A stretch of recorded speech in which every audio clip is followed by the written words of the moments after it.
What's going on, everybody? Welcome into the Lakers Outsiders podcast. We got a weekend of games to recap, and man, we had a doozy tonight, but we'll get to that in a little bit. I am Gary Kester. I am joined today by Honi Ahmadian. Honi, I mean, how much were you sweating tonight with that very, very, very narrow win over the Hawks? I don't know if the thing dripping down my face is sweat or blood from my eyes having to watch that entire game. That was such an awful game. But fortunately, I can rest easy with 2 Lakers wins and the Nevada Wolfpack being 2-0 to start the year. And they won in football too. Yeah, exactly. We're bowl eligible. We're doing big things up in the old northern Nevada. Since we're plugging some of our other favorite teams, we're also joined by little Marcus Mariota here, fresh off a butt kicking of the New England Patriots. Just wanted to throw that out there. All right, let's get into this. Lakers pick up back-to-back wins, 3-0 now in the Tyson Chandler era, and we're going to talk about Tyson in a little bit because he was massive tonight. And the Lakers, just like that, they go from 2-5 to 7-6. They're above 500 for the first time this year, and it's almost like people shouldn't panic over the first 7 games of the season, but who am I to judge? So the Lakers, first we're going to talk about their win on Saturday night over the Kings. Honi, you were tweeting the game last night and tonight, actually, so your record's improving. You're looking. I'm also above 500 for the first time. You're looking pretty good right now. And on that note, if you like the podcast, as always, you can subscribe to us on YouTube and on iTunes and Podbean.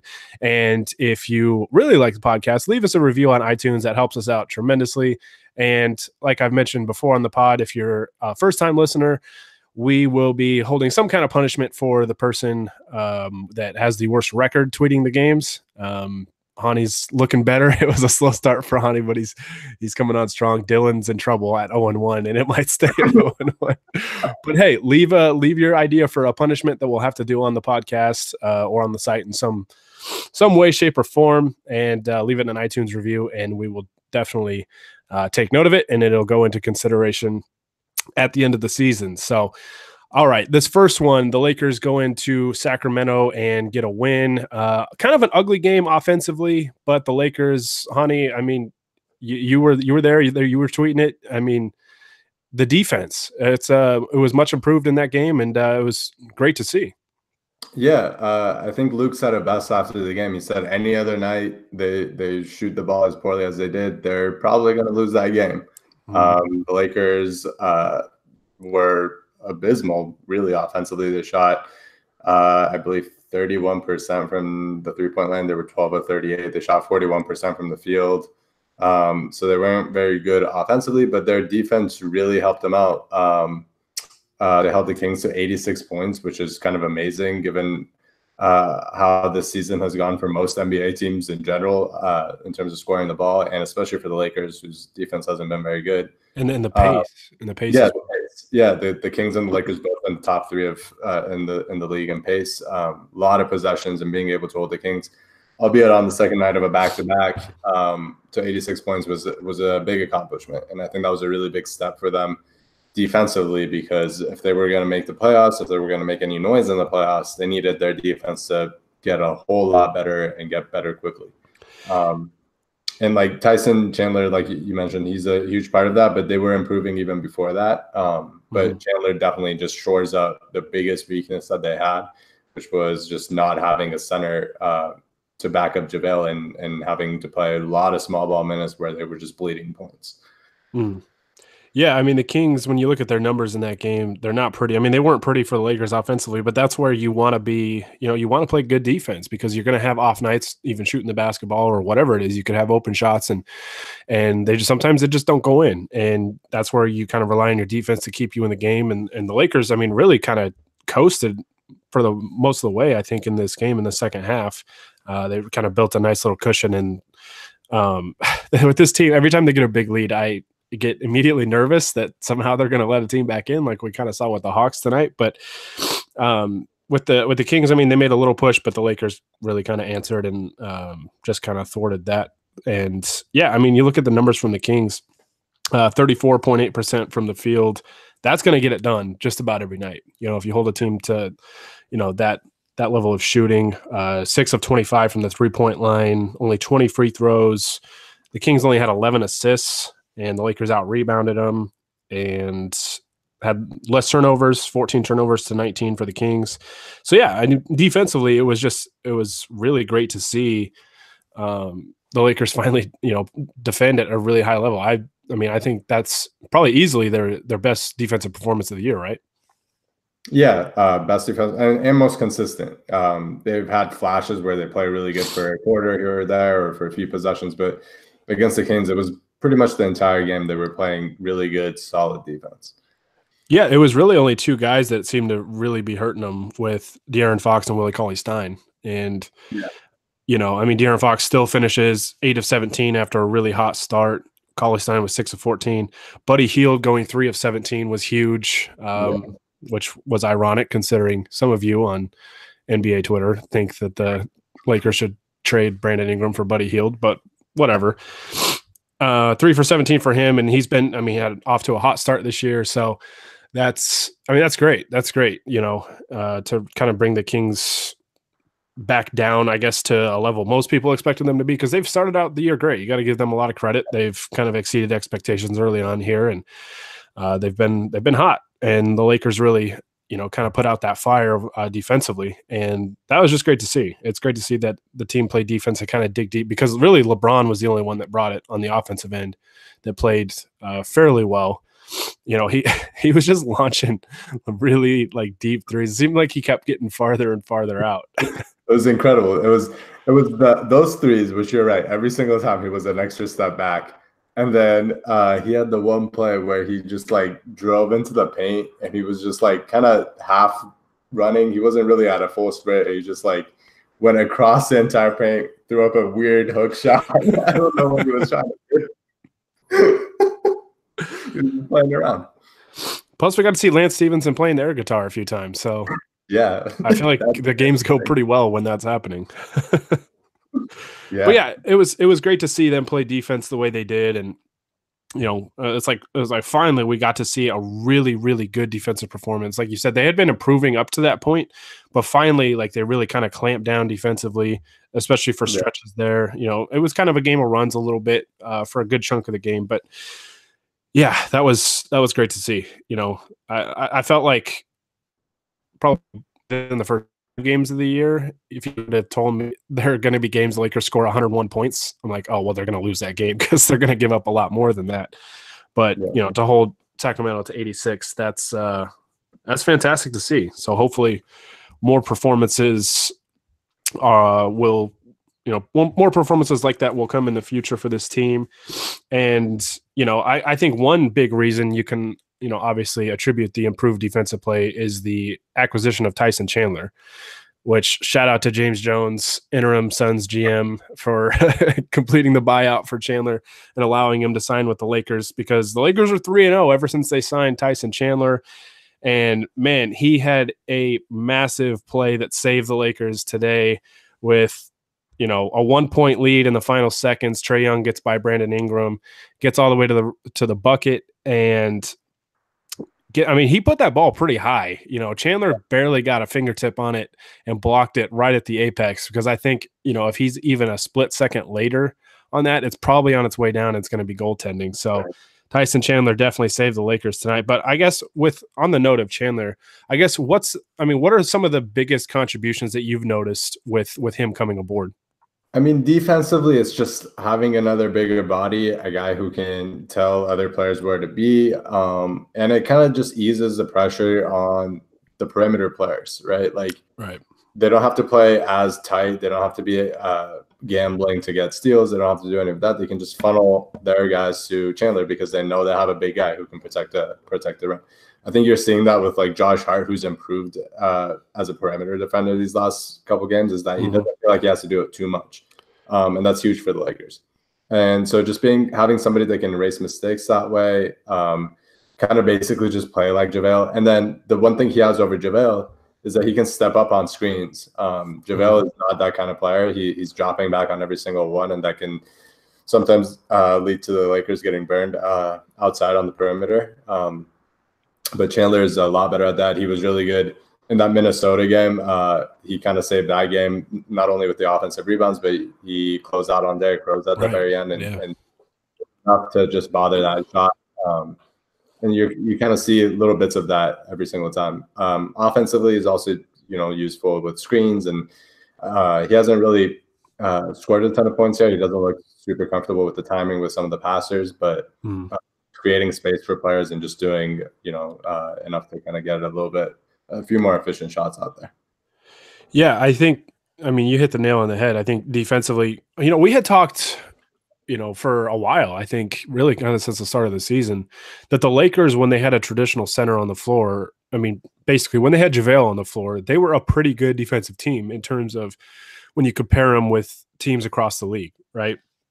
I think their defensive efficiency was, I want to say, like top 10 at that point, at one point when we were kind of discussing it. But, and now when you have, another player that's similar to McGee, actually, excuse me, sorry, JaVale. We are referring to him as JaVale. He is first name basis.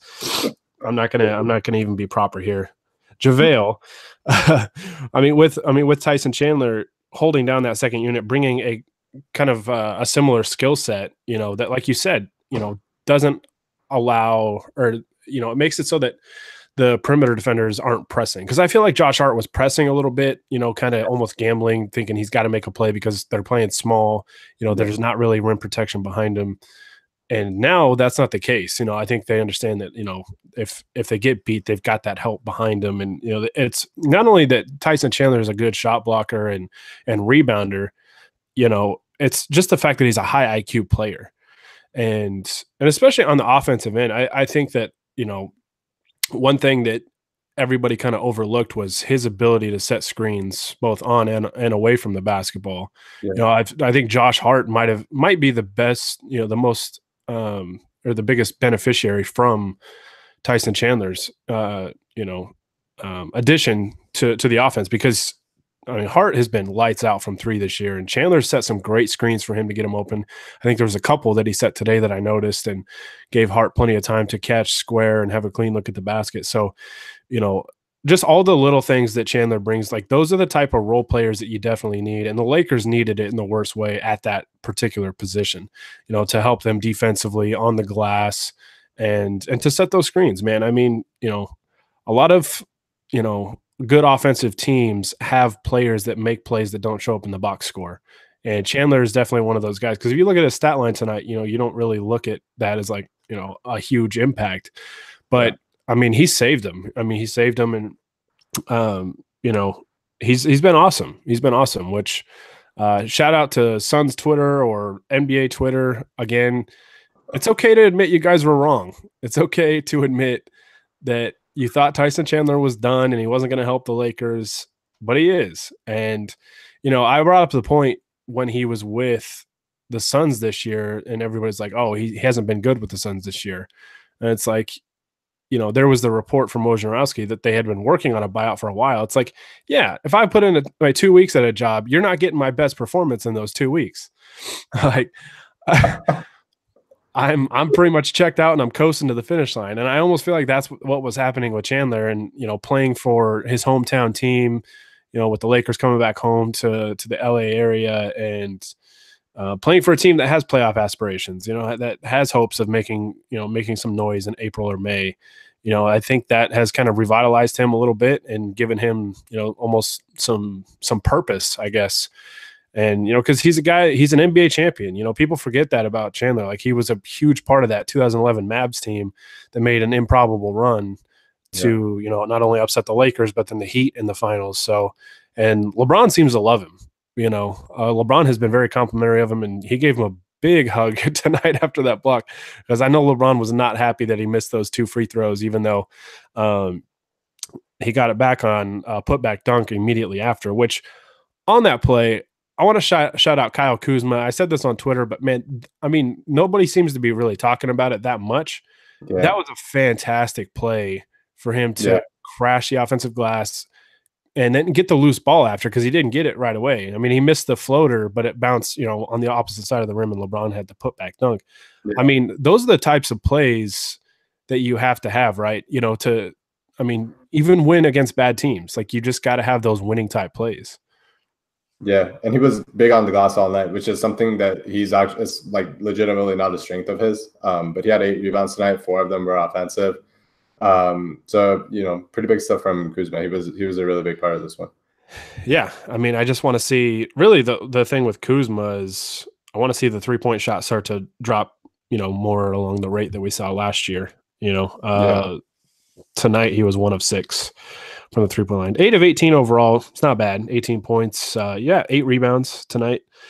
So, I mean, Chandler's been just awesome. Been such a, great addition that has fit in so well. And I guess I'm just kind of surprised, that he's fit in, this quickly. But he is a veteran. I think he's just perfect for that second unit, and just does all the dirty work and all the little things that really, really help this team. So, another thing I wanted to talk about was Lonzo Ball. Been kind of a hot topic lately because he hasn't been finishing games, and people are upset that Rondo's finishing ahead of him, and they're upset at Luke Walton.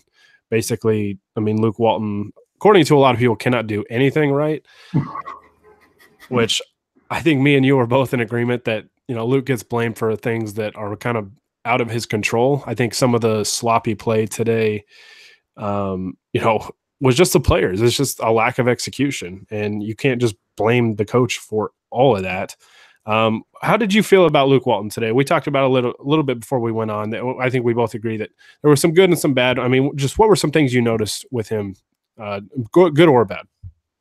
So this is a thing that happens with like every basketball discussion on Twitter, and we always go back to Twitter because that's where we kind of see a lot of this stuff. But with a lot of things, and especially with Luke Walton this season, nuance is kind of hard to come by. What is that? It's a pretty big word, I understand. But basically, like, what I'm trying to say is you can criticize Luke for a lot of decisions. There's a lot of things that I think both you and I have issues with. Namely, like, for example, in this game, we were talking about it before we got on, that he left that bench unit in the game a little bit too long when they were giving up that 15-point lead. Mm-hmm. I'm not a big fan of Rondo and Lance playing together so much. I'm not a big fan of Lance playing so much in general. I think he should stagger Ingram and LeBron. But at the same time, there's some things where, like, people just, I feel like everybody thinks they can be a better coach than a dude who was an NBA coach and won like 24 straight with the Warriors or whatever it was. The things with Lonzo, like tonight, I thought Lonzo should have finished the game because I think he was one of the better players. He was playing really well tonight. He looked engaged. I thought it would have been good to reward him with that. But the reasoning that Luke made after the game also made sense to me. They put in Hart because they wanted to play a little bit more switch heavy. They were giving up a lot of points, especially on screens. And Hart had been playing really good defensively tonight. On top of that, I don't think he mentioned this, but I think Hart gives them more spacing. He at least has more gravity because people don't necessarily give a whole lot of respect to Lonzo's three-point shooting because it's so up and down. And one of the big issues this Lakers team has is late game offense, and a huge part of that is they throw the ball to LeBron and there's no movement and no spacing, and he has to drive against the defense that's 5 players in the paint. So because of that, like, I understand why Luke made that decision. I'm not sure how I feel about the decision making, but I also think that Hart was a huge part of them winning this game, and I think, it's important to look at the process over the results, but when you're in the Western Conference and you're a team that's in the playoff hunt and every single game matters, the results also matter. And, Luke got sort of vindicated today. I want Lonzo to play more in the fourth quarter, but a lot of that is also on him and how he plays. So hopefully this is something that, Lonzo's confidence is going to be a little bit higher after this game because he played so well. Luke gave him a whole lot of praise in the post-game conference that he was playing really well and he was considering closing out with him. He just made that decision because of the defense. Mm-hmm. But I'm hoping that it's a good step forward because I think for this team to be really successful, they need Lonzo to be really good and they need him to be on the court late in games because he should be their most the most trustworthy option at that position. But right now, these past few games, he hasn't been, other than tonight. Yeah, and it's just important to remember. I mean, we're what, 13 games into Lonzo's second year, and he missed a good chunk of last year. So, like, it's, and I've seen people compare it to Byron Scott and how he handled D'Angelo Russell and some of the other young players, or Jordan Clarkson his rookie year, and it's just I don't think it's fair to compare the situations. Byron Scott had Kobe Bryant, who was 36 and 37 years old or whatever, on his last leg, like quite literally. And I mean, they were a lottery team. Like they were a bottom 3 team, I think, both years, or bottom 4. Right. And I mean, the circumstances are so different. Like the Lakers have LeBron James, I mean, he's not really in his prime anymore, but he's still really good, and you still expect to make the playoffs. So wins and losses matter, greatly, especially to Luke Walton, a guy that has been rumored to be kind of on the hot seat. Like, when you're on that, like, you got to win games, and it's almost, you want to, in a perfect world, you get development and you get wins, but sometimes you got to sacrifice one for the other, and he's in no position to sacrifice wins for development at this point. And I mean, you look at the minutes distribution, Lonzo still played 27 minutes to Rondo's 16. So I mean, that was better in that regard. Yeah, I would have liked to see Lonzo close the game out, but I also, like you said, I understand the reasoning for Hart being in there, and for the defensive purposes, and to get another shooter out there. I mean, Hart's been the Lakers' best 3-point shooter, most reliable. I mean, he's been a damn sniper from the 3-point line so far this year, and to have that out there with a guy like LeBron to try and provide him some more spacing, or Ingram, curling, or Kuzma cutting, whatever. That's important to have him out there in those moments. And one thing I think Luke deserves a ton of credit for tonight is I want to say the last like 4 or 5 minutes, he swapped Brandon Ingram onto Trae Young, who was just torching the Lakers in the fourth quarter, hit a couple really deep threes.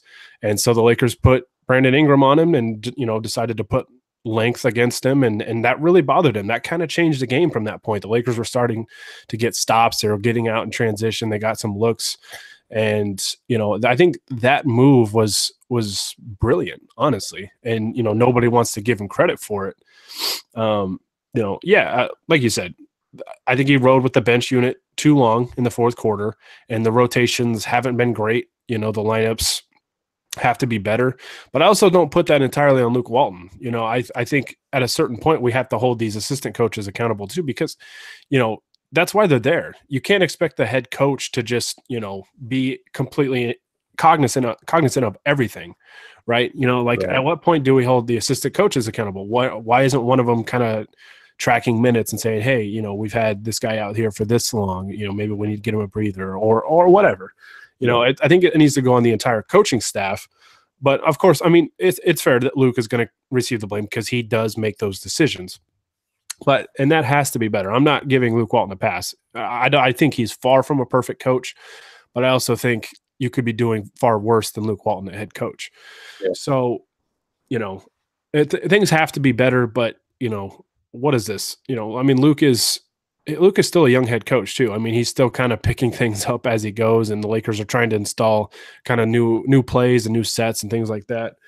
And yeah, I mean, the Lakers have to, late game situations, I think a lot of times they let teams back in is because they let their foot off the gas, because they go to ISO ball and they just give the ball to LeBron. They all stand and watch. And I think tonight, even Ingram, I think, did it a couple times. The Lakers they kind of catch the ball and they just stand there. Yeah. Even the guy with the ball is just sitting there. It's like, let's dribble with a purpose, right? I noticed that in the first half that led to a lot of turnovers because they're getting late in the clock and things like that. Don't just dribble just to dribble. You gotta move. You gotta dribble to get a better angle on a pass, to attack the basket, whatever. You gotta dribble with a purpose. And I mean, the whole offense has to just have more flow, more movement, especially away from the basketball. So those things have to improve. But hey, I said this after the game, and I don't know necessarily if you could call the Lakers a good team right now, but good teams find ways to win games and bad teams find ways to lose them. The Hawks are a bad team and they found a way to lose it, But the Lakers have found ways to win games, ever since they were 2-5. And, all of a sudden they're 5-1 ever since. And get to 7-6. Quick math. Yeah. I got my math genius to check my math, but yeah, I don't know. I mean, I think Luke Walton is far from the perfect head coach. He has a lot of things. I mean, he has some pretty noticeable flaws, and it's frustrating at times. But man, you guys got to. I just feel like people got to stop blaming him for everything, because at a certain point, players have to be held accountable. I mean, am I like crazy to think that, or like? No, absolutely not. I mean, like you said, the late game stuff. I find it very difficult to believe that Luke is telling 4 guys to just stand still and then LeBron to pound the ball until he finds a shot. Like, some of that is on the players. They gotta, be cutting. They gotta, and the weird thing is they do it pretty well for 3 quarters, right? Like, Kuzma was cutting like crazy all game, and he got a bunch of passes from LeBron tonight and finished them. Yeah. Ingram early on this year especially was really good at cutting off of LeBron and getting some easy buckets. But when it gets to fourth quarter crunch time, and I think it's understandable because it's a young team playing with the biggest superstar in the world, that they just caught a ball watch. And that's something that has to change. And yes, like, Luke should be imposing his will on them, but also, he's not out on the court, watching the ball. It's a good thing, because Luke would be a terrible defender at this point of his life. He's so passable, though. They wanted more playmakers around LeBron. And I think the other thing you got to give credit to Luke for is that he is a very fluid coach. He changes what he does.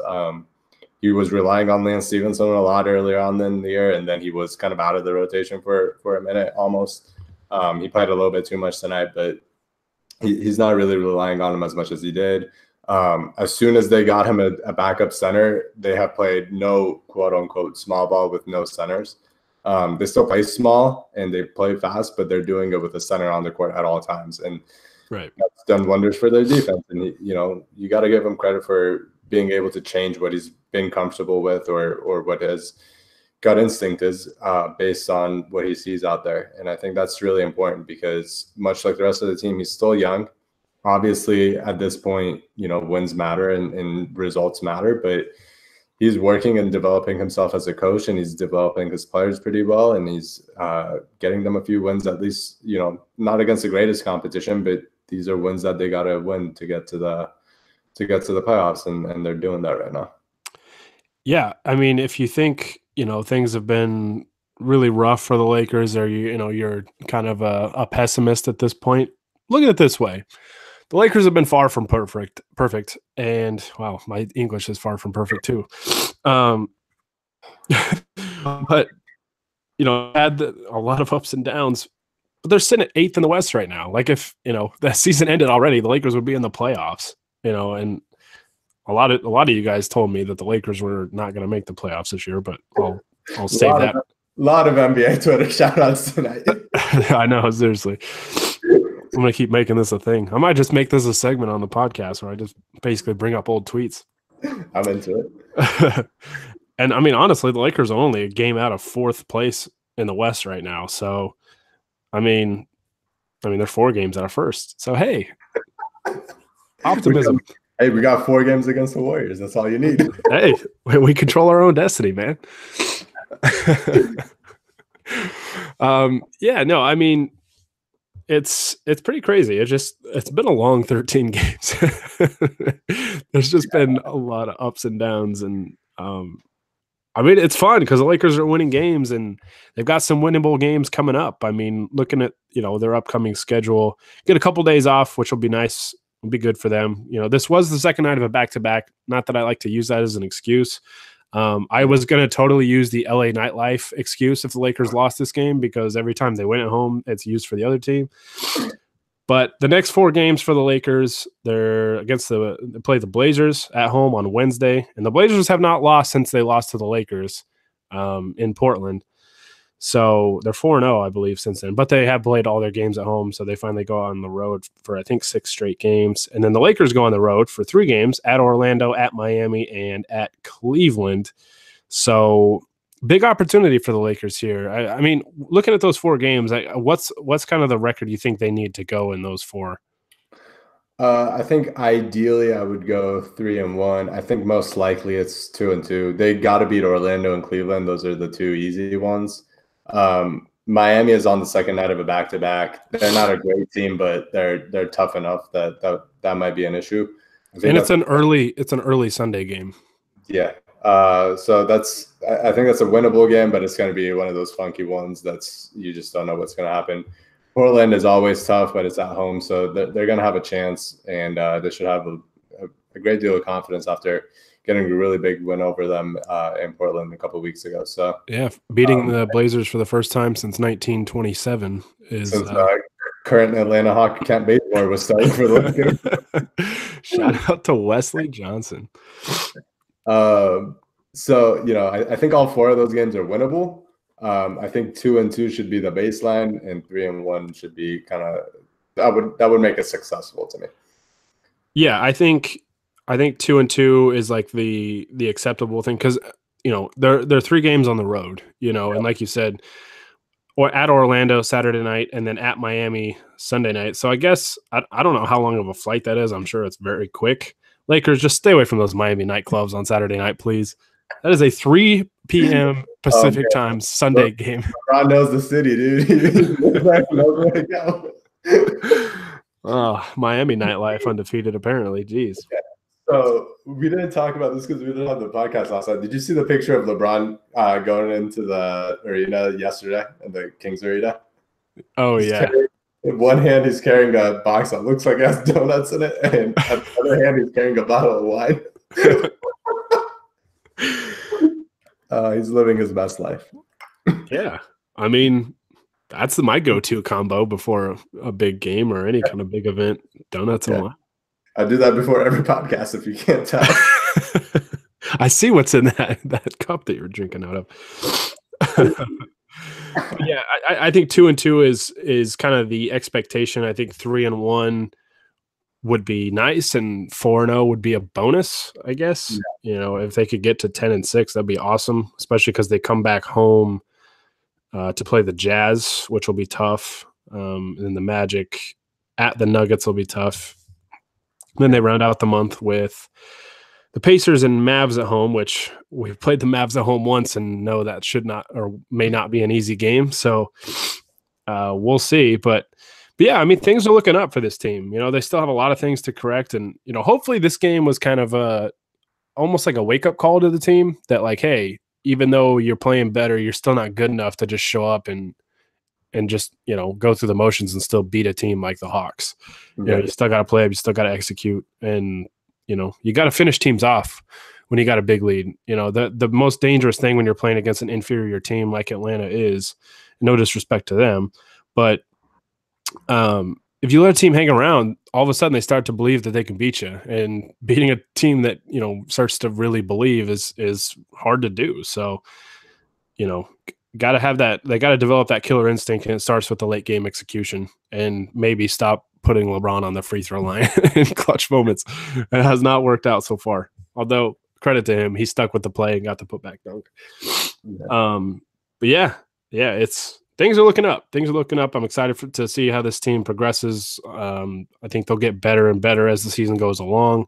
And it's important that they're 7-6. I mean, when they were 2-5, it looked like this team was like, okay, it's going to be an uphill battle to get to like 500 and try and kind of get over that hump, and then try and create some separation between the wins and losses. And, they did it pretty quickly.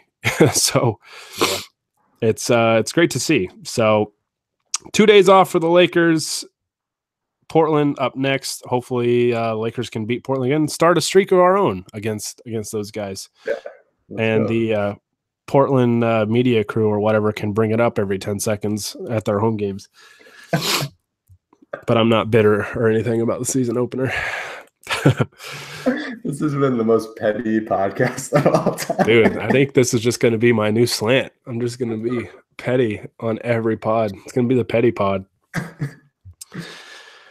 Oh, all right. Well, I think that's going to do it for us today. Like I said, recapping this weekend's Lakers are got a little roll going here. We got a little roll. What did I say? 5 out of 6. Mhm. So things are looking good. Things are looking good. Shout out to Tyson Chandler. He's been a huge addition. And yeah, hopefully the Lakers can keep it going. So general reminder, like I mentioned at the start of the podcast, if you like the pod, you can subscribe to us on YouTube, Podbean, and on iTunes. And if you subscribe to us on iTunes, please leave us a review. Those reviews do great things for us. They help us out a lot. And we are leaving it in your hands. If you give us a great suggestion in an iTunes review on what the punishment's going to be for the tweeter with the worst record at the end of the season, that's going to be fun. That's going to be fun. And Dylan, I read your comment in the Slack, and I'm sorry, pal. I don't make the rules. I mean, you better start tweeting more games, buddy. Oh, shout out to Dylan. And I think Grant Goldberg was watching this. I don't know if he's still listening, and I'm sorry, Grant, that I have to do this, but LA teams tonight were 2-0 over the Hawks. Just got to throw that out there. I can be a little cocky because my team beat the Patriots today. So, all right, that's going to do it for us. Like I said, subscribe to the podcast. You can find all of our stuff on LakersOutsiders.com, Twitter, Facebook, Instagram, all that stuff. Honi, this was fun. Good chatting with you again, my man. And we shall be back on Wednesday, hopefully talking about another Laker win to get to 8-6. But I'm sure everybody will have something to complain about, even if that happens. So until that point, for Honi Ahmadian, I'm Gary Kester. Until next time, see you guys later. Shout out Kent Bays boy.